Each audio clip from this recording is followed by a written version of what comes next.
Tema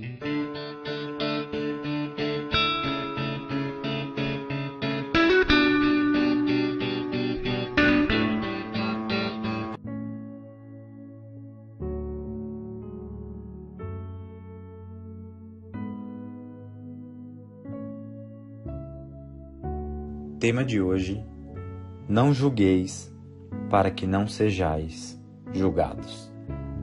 A declaração "não julgueis, para que não sejais julgados" estabelece o padrão de julgamento sobre o qual o cristão deve julgar.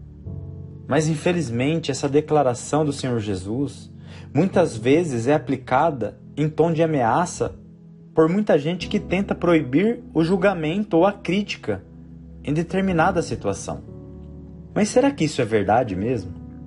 Jesus proibiu o cristão de julgar?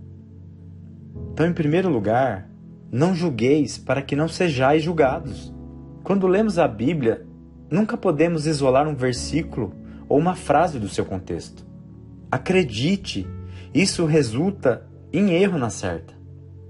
O texto bíblico mais utilizado para defender essa ideia de que Jesus proibiu o cristão de julgar está no Evangelho de Mateus.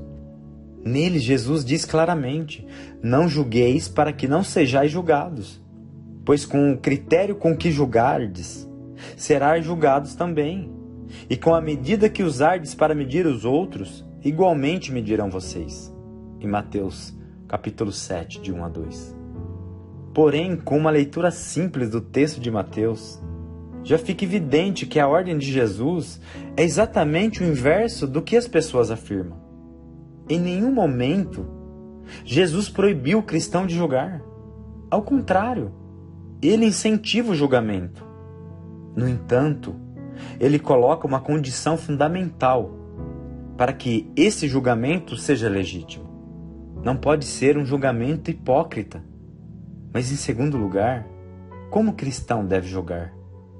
O que Jesus ensinou nessa passagem é que, para julgarmos alguém, antes devemos nos submeter ao mesmo rigor de julgamento.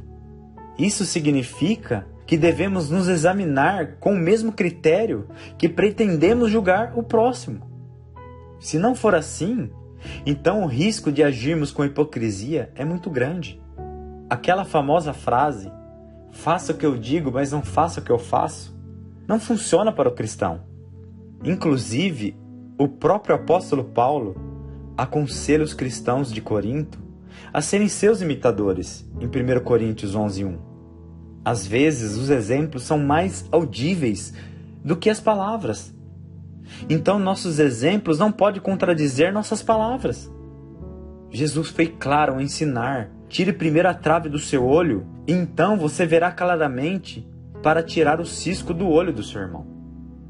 Às vezes, reparamos em um cisco que está impedindo com que nosso irmão enxergue direito, enquanto nossa visão está totalmente comprometida com uma viga. Literalmente falando, tirar o cisco do olho de alguém não é tão simples. Dependendo de onde o cisco está, é necessário que haja bastante precisão. Em alguns casos é necessário até intervenção médica. É impossível tirar um cisco do olho de alguém se os nossos próprios olhos estiverem com a visão prejudicada.